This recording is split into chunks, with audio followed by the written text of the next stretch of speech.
বহুকাল আগে এক রাজ্য ছিল। সেই রাজ্যের নাম ছিল চন্দ্রকানন। চন্দ্রকানন রাজ্যে প্রতি সকালে সূর্যের প্রথম আলোয় ফুটতো এক আশ্চর্য ফুল, যাকে মানুষ জীবন ফুল বলতো। বলা হতো এই ফুল না ফুটলে রাজ্য জুড়ে আনন্দ হারিয়ে যায় আর সব প্রাণ ক্লান্ত হয়ে পড়ে।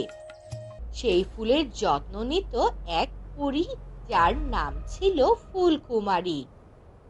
সে পরী ছিল রাজ্যের সবার আপন। হাসি মুখে সে প্রতিদিন ফুলের সাথে কথা বলতো। কেমন আছো প্রিয় ফুলেরা?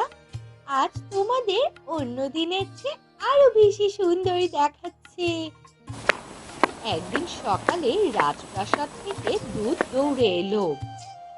মহারাজ, আজ বাগানের কোনো ফুলের রং নেই, সব সাদা হয়ে গেছে। কিভাবে সম্ভব? ফুলকুমারীকে এক্ষুনি ডাকো। ফুলকুমারী এসে দেখে সব ফুল আসলেই রং হারিয়ে ফেলেছে। তাদের কোনো গন্ধও নেই, তাদের মুখে হাসিও নেই। তোমরা ভয় পেও না, আমি তোমাদের রং ফিরিয়ে দেব। ফুলকুমারী ফুলের কাছে কান পেতে শোনে ফুলেরা কাঁদছে আর বলছে, আমাদের হৃদয় শুকিয়ে গেছে, কারণ পৃথিবী এখন কৃতজ্ঞতা ভুলে গেছে। ফুলকুমারী বুঝতে পারে মানুষের মধ্যে আনন্দ আছে, কিন্তু কৃতজ্ঞতা নেই। তাই সে রওনা হয় চারদিকে কৃতজ্ঞতার রং খুঁজতে।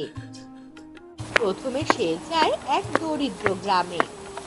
সেখানে এক বৃদ্ধা ভোর থেকে রাত পর্যন্ত অন্যের মাঠে কাজ করেও তার মুখে হাসি ফুটিয়ে রাখে। তুমি তো অনেক কষ্ট পাও, তবুও এত হাসো কেন? হাসি ছাড়া তো সকাল ফোটে না মা, আমি বেঁচে আছি, এটাই তো আমার সবচেয়ে বড় উপহার। ফুলকুমারী হাসে আর তার ডানার এক প্রান্তে হালকা গোলাপি রং জ্বলে ওঠে। তারপর সে যায় এক বনে, যেখানে সে এক আহত হরিণকে দেখতে পায়। এই আহত হরিণটি ব্যথায় শুয়ে কাতরাচ্ছিল। ফুলকুমারী তার ঘাস সারিয়ে দেয়। হরিণ তখন মাথা নিচু করে বলে, তুমি পালাওনি কেন? কারণ তুমি আমার প্রাণ বাঁচিয়েছো, তাই আমি তোমার পাশে থাকবো। হরিণের কথা শুনে ফুলকুমারীর ডানায় আবারও আলো ফুটে ওঠে।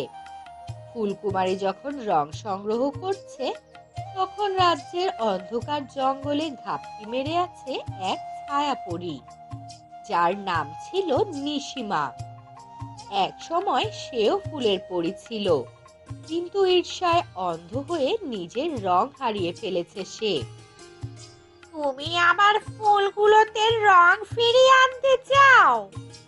যদি পৃথিবী কৃতজ্ঞ হয়, তবে আমার অন্ধকার কোথায় যাবে? এই কাজ আমি তোমাকে কখনো করতে দিব না। নিশিমা মন্ত্র করে ফুলকুমারীর পথে ঝড় তোলে, কিন্তু এতে ফুলকুমারী একটুও ভয় পায় না। আমি ভয় পাই না, কারণ রং ভালো কাজের ফল, কোনো ক্ষমতার নয়। ফুলকুমারী নিজের হাত থেকে আলো ছুড়ে দেয় আকাশে। তখন চাঁদের আলো নেমে আসে আর ঝড় থেমে যায়। এসব দেখে নিশিমা চিৎকার করে ওঠে আর বলে, তুমি আমার অন্ধকার কেড়ে নিলে ফুলকুমারী। না, আমি তোমার আলো ফিরিয়ে দিয়েছি নিশিমা। নিশিমার চোখ ভরে ওঠে অশ্রুতে। তার পরা কালো পোশাক সাদা হয়ে যায় আর সে আবারও পরীতে পরিণত হয়। এসব কিছুর পর ফুলকুমারী ফিরে আসে তার নিজের রাজ্যে। সে বৃদ্ধার হাসি, হরিণের কৃতজ্ঞতা আর নিশিমার অনুশোচনা, এই তিনটি রং নিজের ডানায় মিশিয়ে নিয়ে উঠতে উঠতে সে চলে আসে ফুল বাগানে আর হাত ছড়িয়ে বলে, জাগো ফুলেরা, তোমাদের রং আমি নিয়ে এসেছি। মানুষ আর প্রাণের হৃদয় থেকে। এক মুহূর্তেই তার পুরো বাগান আবারও ঝলমল করে ওঠে। লাল, নীল, হলুদ, বেগুনি প্রতিটি ফুলেই ফুটে ওঠে জীবনের উচ্ছ্বাস। রাজা বেশ খুশি হয় এসব দেখে। রাজা আবারও ফুলকুমারীকে ডেকে বলে, তুমি রাজ্যকে নতুন জীবন দিলে পরি। আমি তোমার কাছে অনেক কৃতজ্ঞ।